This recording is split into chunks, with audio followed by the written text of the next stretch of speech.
Сәлеметсіздер ме, құрметті оқушылар? Бүгін біз сіздермен 235 есепті шығаратын боламыз. Y-тің қандай мәндерінде бірінші есепте бөлшектердің қосындысы 2-ге тең болады дейді. Яғни жазайық. Бұл жерде тең деп шығады, иә?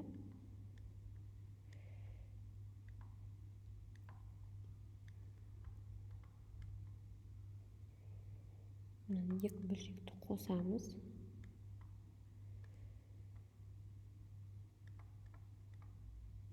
Қосқанда тең 2 дейді. Енді осы теңдеуді шығарайық. Бізде ортақ бөлім береміз. 3y минус 1. Міне бөлімдерінде өрнектер, көпмүшелер бірдей емес. Сондықтан бірдей емес болғандықтан осы 2 көпмүшені де көбейтуіміз керек. Жаққа мынаның астында не жоқ? Мынау жоқ, дұрыс па? Сондықтан жақшада тұрады 2y плюс 5 деген көпмүшеден береміз. Мынау да жақшаның ішінде көпмүшелер. Мынау да көпмүше, бұл да жақшаның ішінде тұру керек. Мынаған 3y минус 1-ден береміз. Енді мынаны не жерде біз теңдедік қой, мен қайта-қайта көшіріп жүрмей қояйын. Бұл жерде мысалы мына бетке, мына 2 мына бетке минус болып өтеді ғой. Азайтылған болып өтеді. Мына жаққа азайту болып өтеді. Бұған да ортақ бөлім беруге тура келеді. Өйткені мына астында 1 болады. Бұған мына екеуінен де жазамыз, екеуінен де береміз. 3y минус 1 2y плюс 5-тен береміз. Орын аз болғандықтан мен қайта-қайта көшірмей қойын деп жатырмын. Енді бірден жақшаны ашамыз.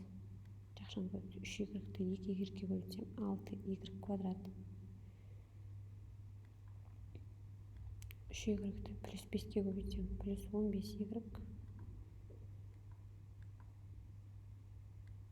Плюс 9-ті плюс 2y-ге көбейтсем плюс 18y. Қосылған 9-ті, яғни плюс 9-ті плюс 5-ге көбейтсем 45 плюс 45. Мына жер жақшаны. Енді плюс 2y-ті 3y-ге көбейтсем, мына алдында плюс бар, демек плюс 6y квадрат.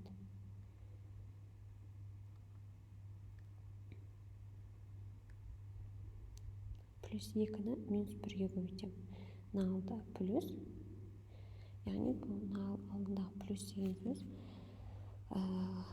Мына таңбаларды өзгертпейді деген сөз. Мысалы 2y-ті минус 1-ге көбейтсем 2y.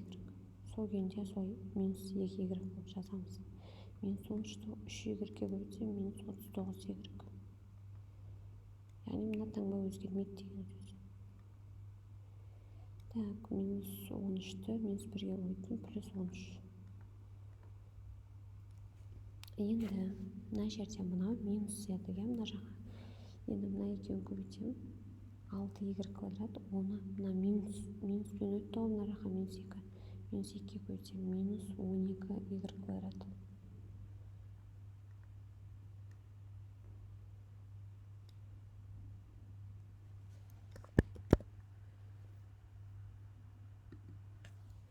Одан кейін 3y плюс 5-ге көбейтсем 15y, оны минус 2-ге көбейтсем минус 30y болады. Минус 1-ді 2y-ге көбейтсем минус 2y, оны минус 2-ге тағы да көбейтсем плюс 4y. Минус 1-ді 5-ге көбейтсем минус 5, оны минус 2-ге көбейтсем плюс 10. Осының барлығы бізде тең 0-ге. Өйткені теңнен кейінгі 2-ні мына бетке көшірдік, уже оң жағында теңдіктің 0 ғана қалды. Енді алым ықшамдаймыз бөлігін көшіріп жазып алайық.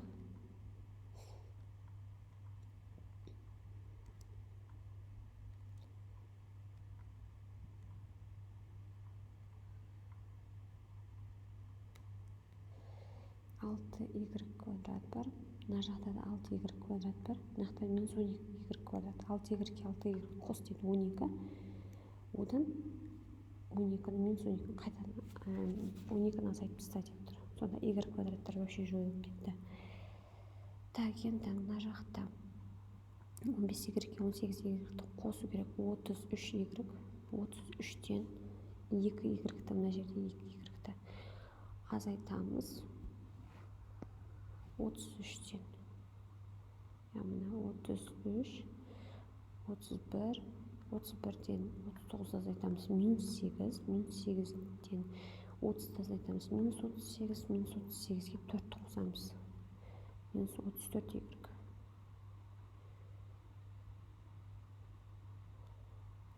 Енді мына жақта сандардан 45 бар, 13 бар, 58, және мына бар 10, 68. Осының бәрі тең 0-ге. Енді біздің мүмкін мәндер жиынын табу үшін бөлшектің бөлімін 0-ге тең емес деп аламыз. Әрбір көбейткішті мына көп мүшені 0-ге теңестіреміз, 0-ге тең емес деп аламыз. Және келесі мына көп мүшені 0-ге тең емес деп аламыз.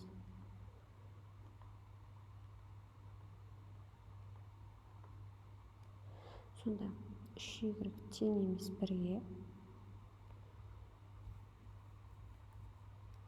y тең емес 3-тен 1-ге. Так, 2y тең емес минус 5-ге, y тең емес минус 2,5-ға. 5-ті 2-ге бөлсек 2,5 шығады. 2/5. Яғни осы егер мына қазір төбедегі алдындағы теңдеуді шешкен кезде осы мәндердің біреуі шығып қалса, онда біз ол мәнді аламаймыз деген сөз. Енді минус 34y алымын 0-ге теңестіремін. Қосылған 68 тең 0. Минус 34y өзін жазамын.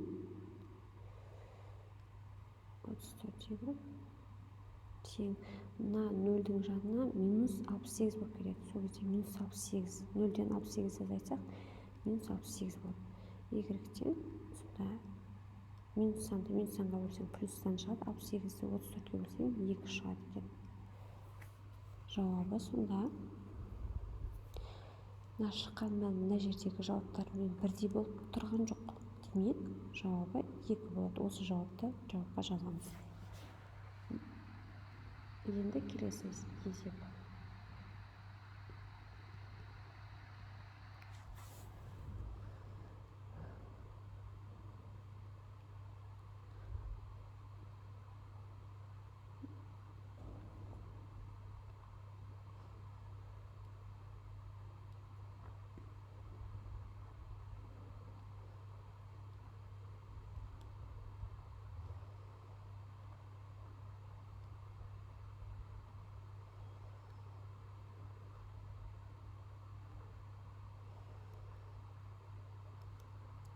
Осы бөлшектердің айырмасы екен ғой. Мына жерде мына жер айырмасы деп тұр. Яғни азайту осы бізде 3-ге тең дейді.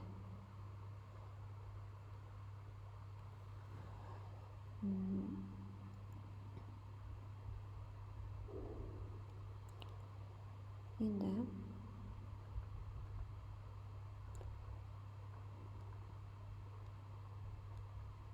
ортақ бөлім береміз. Екі көп мүшеде бір-біріне ұқсамайды, демек оларды бір-біріне көбейтуіміз керек. Осы екеуін де жақшамен аламын да бір-біріне көбейтсем. Мында бізде 3y минус 1 жоқ.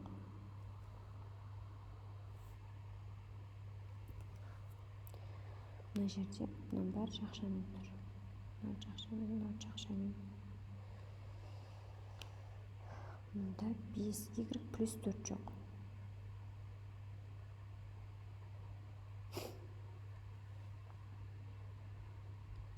Мына 3-те қазір мына бетке минус 3 болып өтеді. мына бетке минус 3 болып өтеді да. Бұған да ортақ бөлім береміз. 5y плюс 4 3y минус 1 болып. Сонда енді жақшаларды аша берейік. Орынды алмай-ақ қойсын. 5y-ті 3y-ге бөлсем 15y квадрат. 5y-ті минус 1-ге бөлсем минус 5y. Плюс 13-ті 3y-ге бөлсем плюс 39y.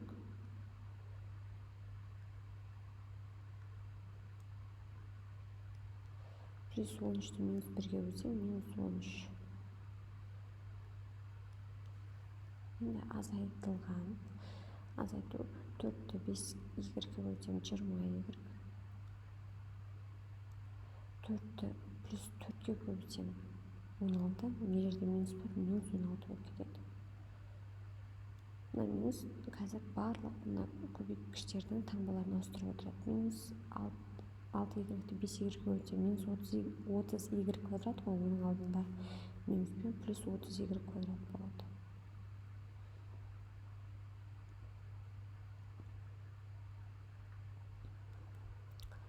Минус 6y-ті плюс 4-ге бөлсем минус 24y, оны минуске бөлсем плюс 24y болады.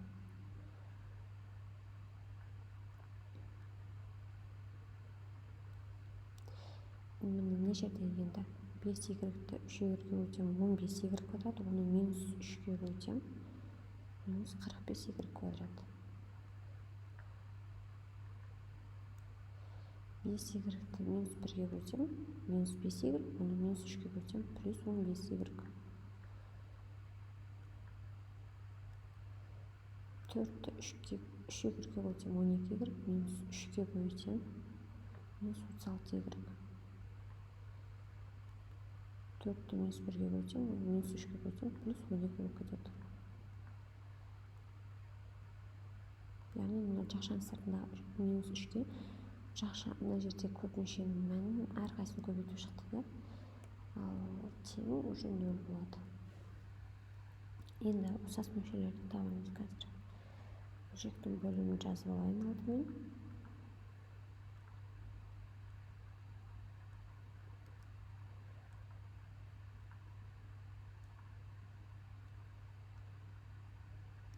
y пен плюс 30y 45y.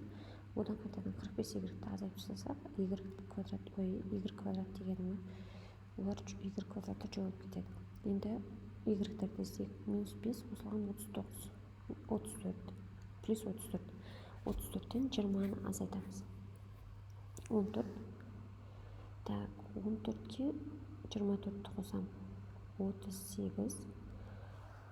38-ден 36-ны азайтып 2-ге 15-ті қосам 17y болып кетеді. Енді сандарымыз. Так, мына жер минус 13, минус 16, минус 29, минус 29, және мына жердегі көрсек, минус 29 плюс 12, минус 17 тең 0. Мүмкіндер жиынтағы үшін бөлім 0-ге тең емес деп шартты жазып аламын. Сонда 5y тең емес минус 4-ге. Y тең 4-ті 5-ге бөлем, минус 5-ге бөлсем минус 0,8. Енді 3y минус 1. Ол тең емес 0-ге. Сонда 3y тең емес 1-ге.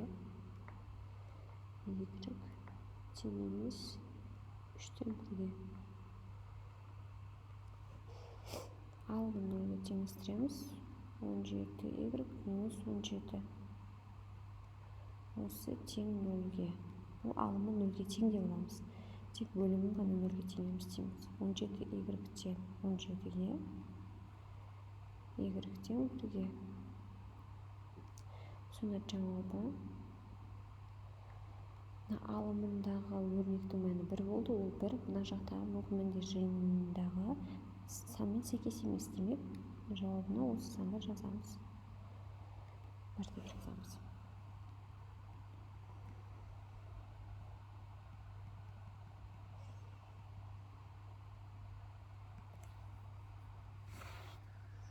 Енді 2-ді 136 есептің біріншісін шығарайық.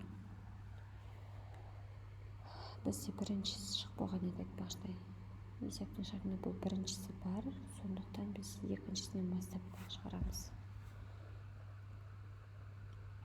Есепте кітапта бұл шығарылып қойған.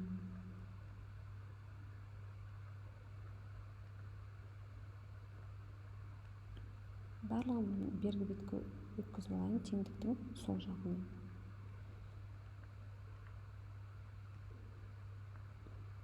Мына минус еді, мынаға плюс болып өтіп отыр. Бөлшектің алдындағы минус плюске айналып кетті. Мына жерден бірден ортақ көбейткішті жақшаның сыртына шығарайын.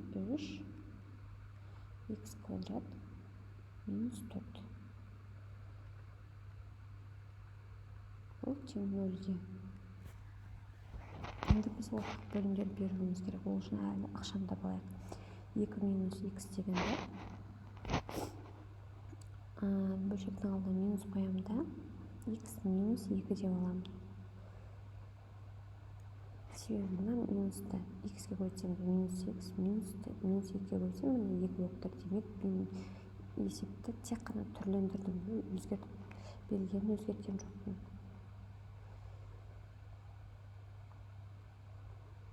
Өйткені бізде қазір ортақ бөлім береміз, осы кезде мына бөлшектеріміз бірдей болу керек та.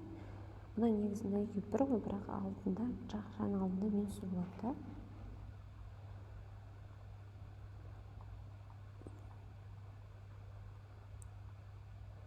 Үш көбейтілген х квадрат минус 4 деген ол қысқаша көбейту формуласы бойынша мына 2-ның квадраты ғой, х минус 2, х плюс 2 болып жүктеледі.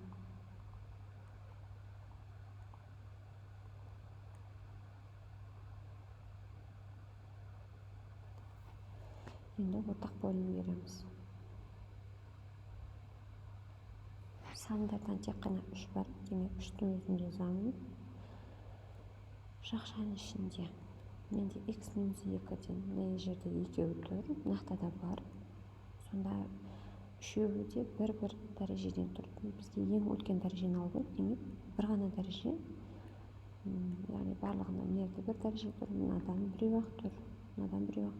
Демек, х минус 2-дің бір дәрежесін алам, және де х плюс 2-ні де көбейтем.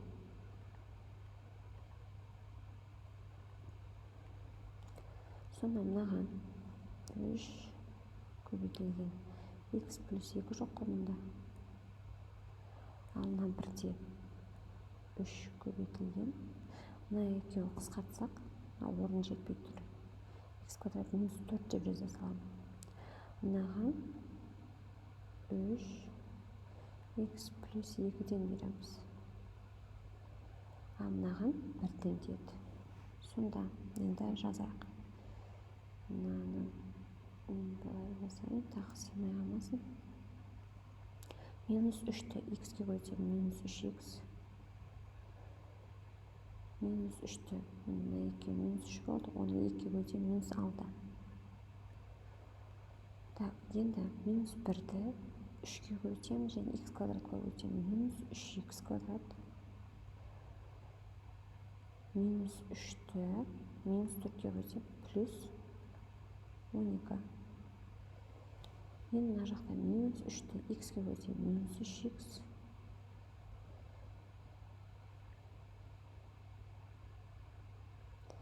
Минус 3-ті плюс 2-ге қойсам минус 6 болып кетеді. Мына жақта 1-ге көбейтем, ол деген сөз мына жерде жақшаның алды плюс бөлшектің алды плюс деген сөз мына алымдағы өрнекті сол күйінде таңбамен көшіреміз. Осы нәрсенің барлығы бізде тең 0-ге. Енді бөлшектің бөлімін мына жаққа жаза салайын.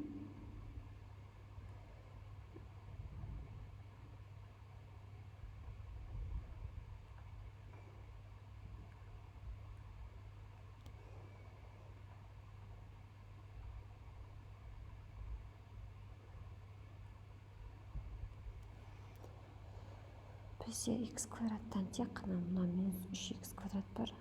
Минус 3x квадрат дейміз.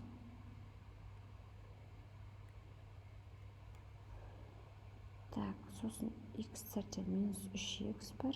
Жерде минус 3x бар. Минус 6x болады. Неже тағы бір x бар. Минус 7x. Жерде минус 6. Оған 12-ні қос дейді. 6. Минус 6 пен жердегі 6 қысқарып кетеді. Сонда плюс 6. Тек қана мына екеуін осынысы қалды. Яғни 6 ғана қалды. Барлығы тең нөлге. Енді мен бөлшектің бөлімін нөлге тең емес деп аламын. Мына санға тиіспеймін. Бұл сан тұра береді. Яғни 3-ке бөлініп кетті деп есептеп, тек бөлшектің көп мүшені ғана, өрнекті ғана нөлге тең емес дейміз. 2-ге тең емес болу керек, және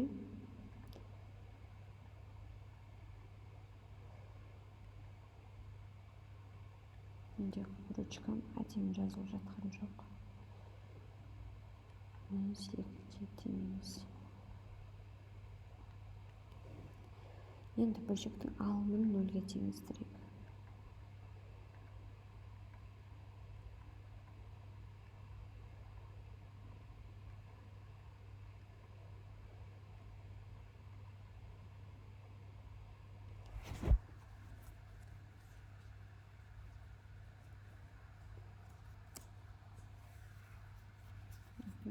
Минус 1-ге бөлер екен барлық жағын. Теңдіктің оң жағында, сол жағында. Сонда 3x квадрат плюс 7x минус 6 тең 0.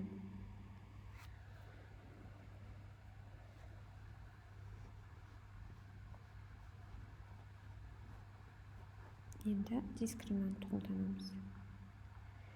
7 квадрат 49. Минус 4 асайды, 4 көбейтілген минус 6 да бар, плюс болып кетеді. Сонда 49 қосылған 48. 97. Бізде өкінішке орай түбірден нақты сан шықпайды екен. Нақты бір бүтін түбір шықпайды екен дегенім ғой.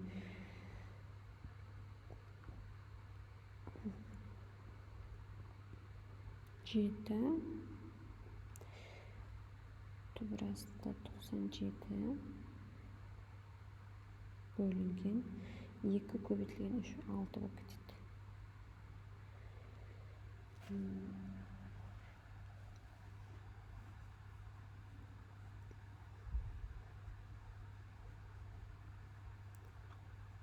Так, енді екінші түбір.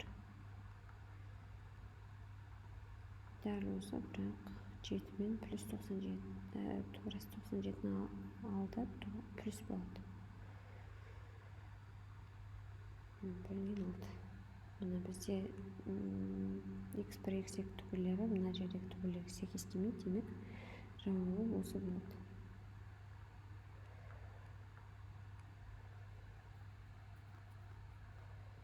Ой, мен не жерден яғып 2-ні жазып қойдым. Жерде 3 қой негізі. Кешірім сұраймын, не жерде мен шатасып кетіп 2 деп жазып қойыппын. 2 емес, бұл негізі 3 болады.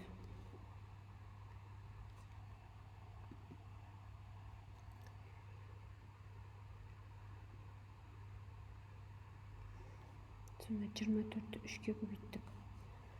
Мына жерде де өшіреміз.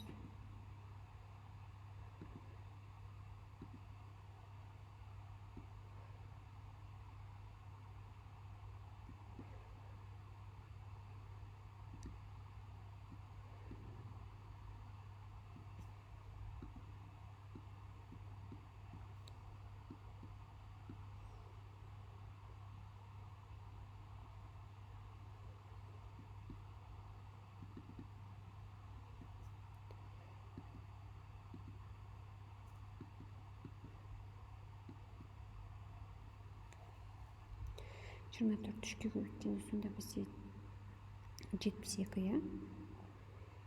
Енді оны 49-ға қоссақ 121. Сонда бізде мына жерде де өшіреміз оны. Енді әдемі шықты. Бәсе мен мына жерде шатасып кетіппін.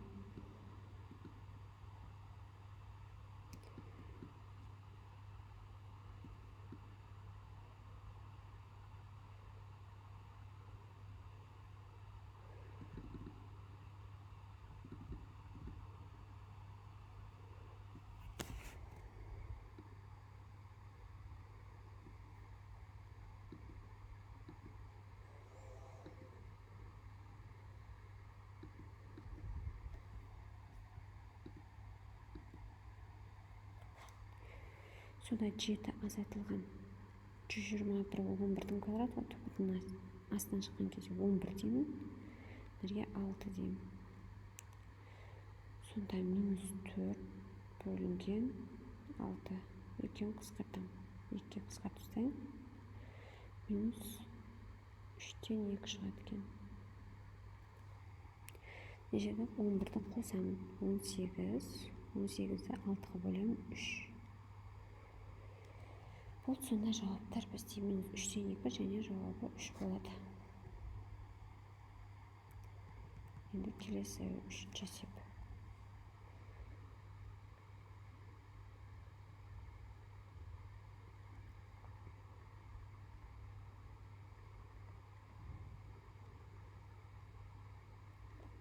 Мына y минус y квадрат дегенді жақшаның сыртына y шығарамын, сонда 1 минус y қалып кетеді. Енді менде 1 минус y дегенде y минус 1 қалып жаза аламын ғой, бірақ алдын жақшаның алдын минус қойды. Бөлшектің алдын минус қойым керек. Сонда мына жерге минус болу керек. Минусты бірден жаза салайын, себебі қайта көшіре бергенше.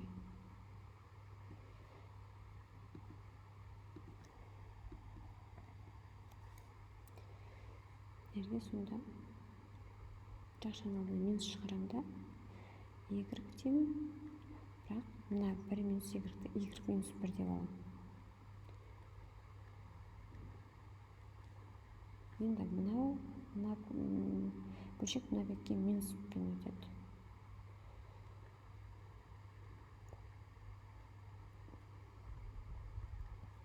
Мынау плюспен өтіп кетеді.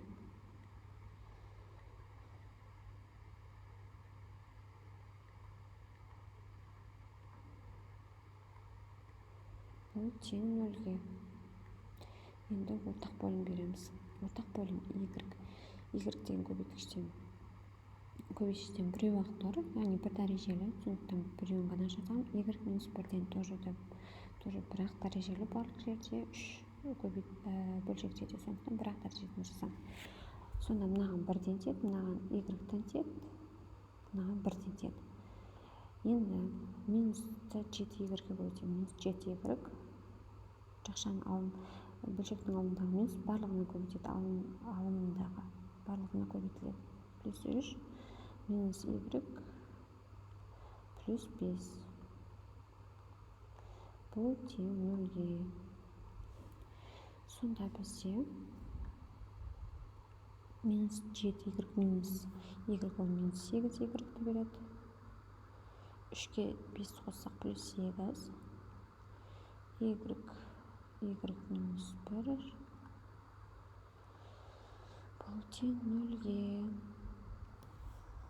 Сонда бізде y тең емес болу керек 0-ге. Y минус 1 деген ол тең емес болу керек 0-ге. Яғни y тең емес 1-ге. Енді алымын 0-ге теңестіремін. 8y плюс 8 тең 0 минус 8y тең минус 8-ге. Y тең 1-ге. Жауабы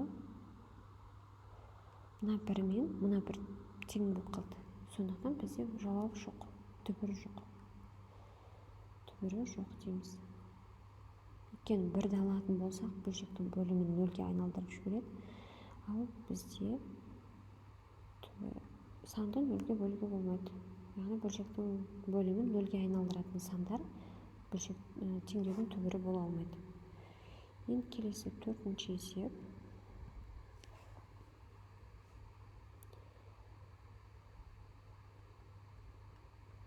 3 бөлінген y-2 қосылған 7 бөлінген y+2.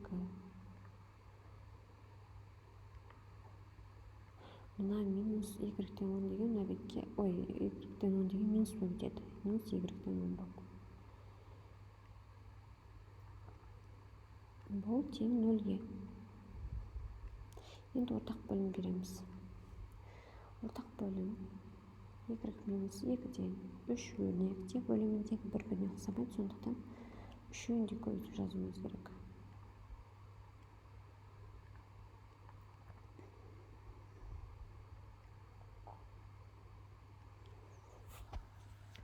Сонда мына жақта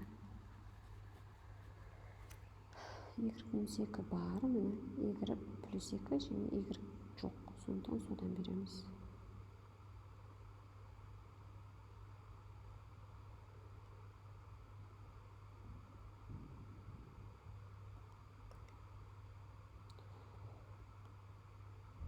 Мына жақта y минус 2 жоқ.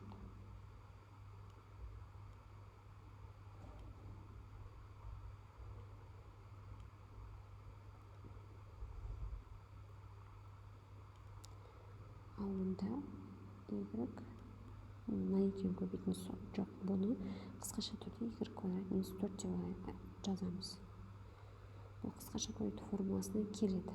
Бұл y квадрат минус 4 береді. Енді жақсыларды ажырайық. 3y-ді y-ге көбейтем, 3y квадрат. 3y-ді плюс 2-ге көбейтем, плюс 6y. Плюс 7y-ді y-ге көбейтем, плюс 7y квадрат. Минус 7y-ді 2-ге көбейтем, минус 14y. Енді минус 10-ді y-ге көбейтем, минус 10y квадрат. Минус 10-ді минус 4-ге көбейтем, плюс 40. Бұның барлығы тең бізде нөлге.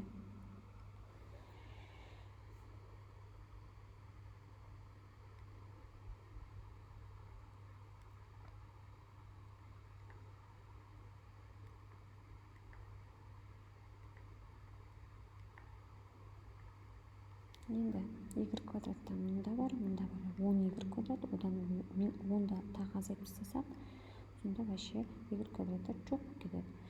Енді 6y-ден 14y-ді азайт дейді. Минус 8y. Саннан тек қана плюс 40 бар. Плюс 40 деп жазсам болды.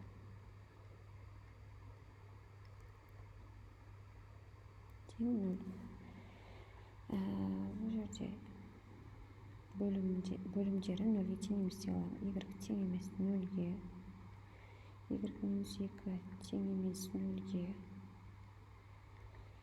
Яғни y тең емес 2-ге.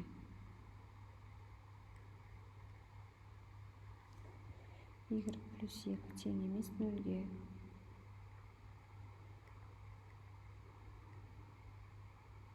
Y тең емес минус 2-ге. Ал алымы минус 8y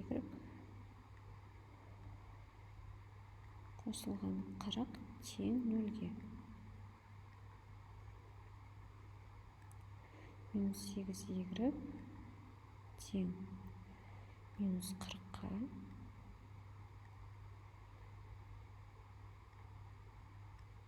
Y тең минус 40-ты минус 8-ге бөлсек, минус жойып кетеді, 40-ты 8-ге бөлеміз, 5. Жауабы сонда мына шыққан түбір мұндағы мүлкі мәндер және мұндағы тең емес деп тұрған мәндерге тең болып тұрған жоқ. Сондықтан 5-тің өзін жаза береміз. Түбір болып саналады. Енді 5-ші есеп. Мында барлығын бір бетке жинақтаймыз. 5-ші есепте.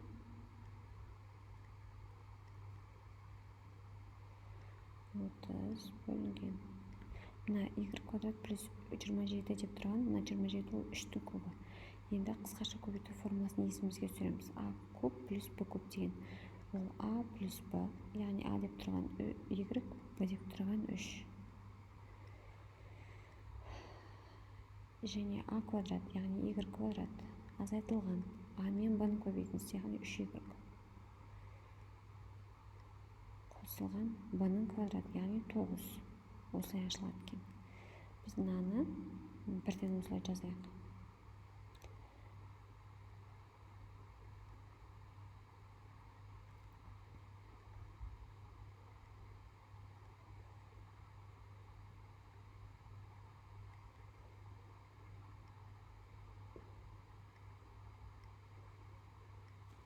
Азайтылған 2, яғни мына теңдіктің оң жағында тұрады ғой, бірақ оны біз сол жаққа көшіруіміз керек. Бөлшектің алдында жасырын плюс бар, ол минус болып өтеді.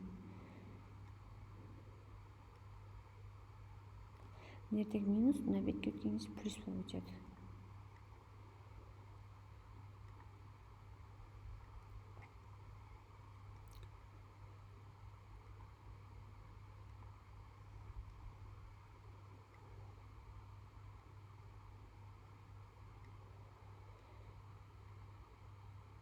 Бұның барлығы тең нөлге. Енді ортақ бөлім береміз. Ортақ бөлім y плюс 3-тен, яғни бұл көп мүшеден біреуден ғана тұр. Яғни сол біреуін жазамыз. Және y квадрат минус 3y плюс y плюс 9-тен береміз.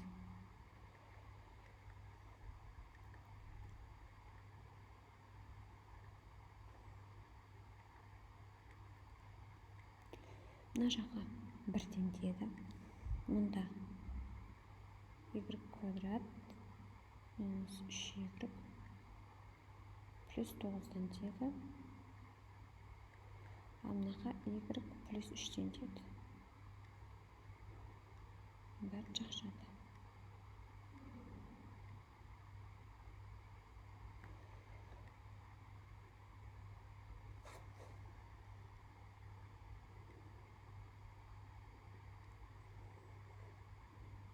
Енді көбейтейік. 30 минус 2-ні y-ге көтем, минус 2y квадрат. Y квадрат деген ғой. Минус 2-ні минус 3-ге көтем, плюс 6y. Минус 2-ні минус 9-ға көтем, минус 18. Енді y-ті y-ге көтем, плюс y квадрат. Y-ті плюс 3-ге көтем, нерді плюс бар, сондықтан плюс 3y квадрат. 3y. Минус 5-ті y-ге көтем, минус 5, мына плюс пен минус 5y. Яғни бұл плюс мыналардың таңбасын өзгертпейді. Минус 5-ті плюс 3-ге көтем, минус 15 болады. Барлығы тең нөлге.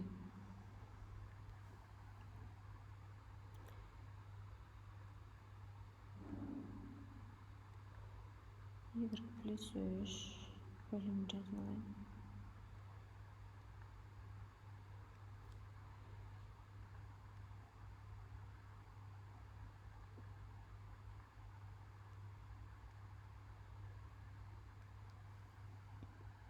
Енді мына жерде y квадраттан істейік. Минус 2y плюс 1y. Минус y квадрат болады демек. Y-тер 6y, мұнда 3y-ті қос дейді. 9y, 9-дан 5-ті азайтқан, плюс 4y. Сандардан 30, 30-дан 18 азайтам 12, 12-ден 15-ті азайтам минус 3. Оның барлығы тең нөлге. Бөлшектің бөлімін нөлге тең емес деп аламын. Y плюс 3 бұл тең емес нөлге. y тең емес минус 3-ке. Мына бөлшектінде мына бөлікті де 0-ге тең емес деп аламын.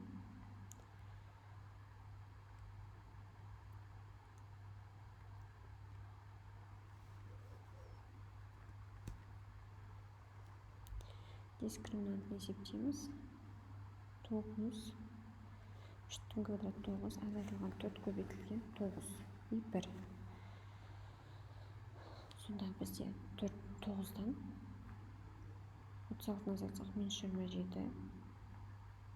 Дискриминант 0-ден кіші болды, демек түбірі жоқ. Жақта түбір жоқ.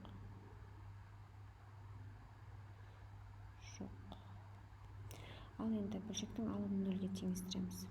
Минус y квадрат плюс 4y минус 3 осы тең 0-ге. Барлығын минус 1-ге бөліп тастаймын, ердек минусты қоту үшін. Минус y квадрат минус 4y болады. Мына таңбалардың бәрі ауысады. Плюс 3 тең 0-ге. Вет теоремасын қолданатын болсақ, қосындысы 4-ге тең болатын. Қосқанда 4 болатын. Ал көбейткен кезде 3 болатын сандар. Көбейткен кезде 3 болатын сандар 1 мен 3 қана. Енді осы 1 мен 3-ті қоссақ, как раз 4 шығып тұр. Демек, жауабы бізде осы. Бұл сандар жауабы осы сандар болады, себебі мына сандар мына мүмкін мәндер жиындағы сандармен сәйкес келіп тұрған жоқ. Сондықтан осы екеуін де жауып аламыз.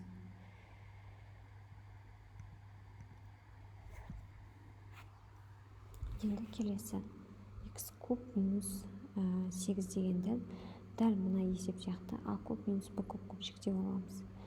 X минус мына 8 деген ненің кубы? 2-нің кубы. Демек x минус 2 бұл x, енді x-ның квадраты плюс 2x плюс 4 болып шектеледі. Яғни мынаның орнына бірден мынаны жазамыз. 6-шы есеп енді.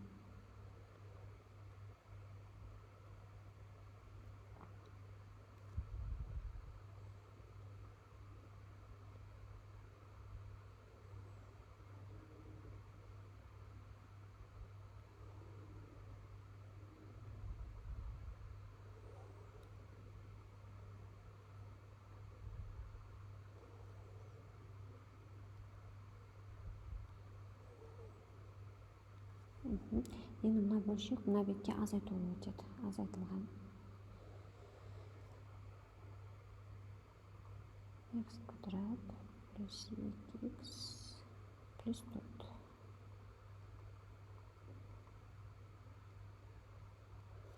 Мына минус мына бетке плюс өтеді. Плюс 1 бөлінген x минус 2. Бұның барлығы бізде тең 0-ге. Ортақ бөлім. Жаңа айтқандай, мына көбейткіштердің көбейтіндісі x минус 2-ден береміз. Және x квадрат плюс 2x плюс 4-ден береміз.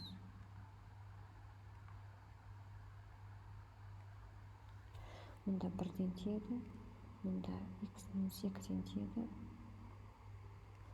Мұнда x квадрат плюс 2x плюс 4-ден тиеді. Сонда 1-ге көбейтетін болсақ, 3x плюс 2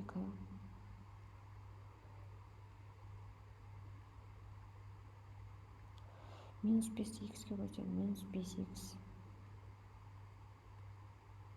минус 5-ті минус 2-ге көбейтеді. Плюс 10. Мұнда плюс. Мына плюс болғандықтан мына жердегі таңбаларды сол күйінде көшіреміз деген сөз.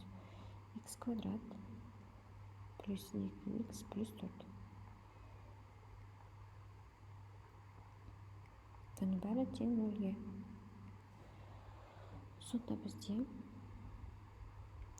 бөлшектің бөлімін жазайын.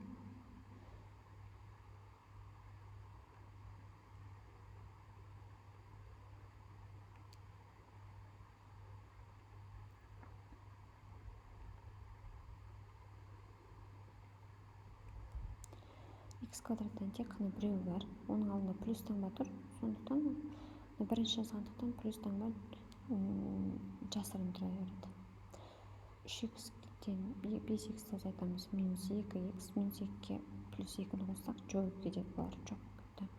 Сандардан 2-ге 10-ды қостым 12, 12-ге 2-ні 4-ті қостым 16, плюс 16.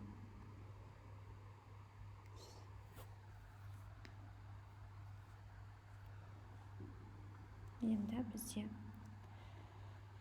бәрі тең 0-ге x минус 2 тең емес 0-ге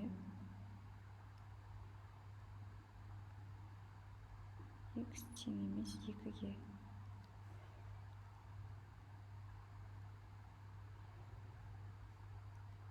x квадрат плюс 2x плюс 4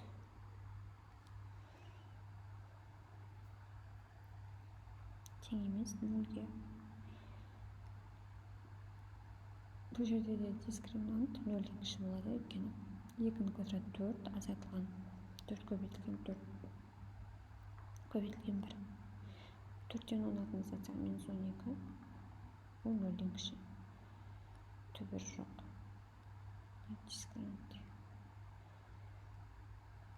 Түбір жоқ. Енді алымында x квадрат плюс 16 тең 0. Бізде бұл жерде де дискриминантпен есептесе, v бізде жоқ қой. V деп тұрған x-ның алдында жазған. Бұл жерде x деген нәрсе жоқ. Тек қана x квадрат бар. 0-ден азайтамыз 4 көбейтілген 1 көбейтілген 16-дан. Бұл жерде де минус абсурд болды. Дискриминант 0-ден кіші. Демек түбірі жоқ. Түбір жоқ. Жауабы бұл теңдеудің түбірі жоқ екен.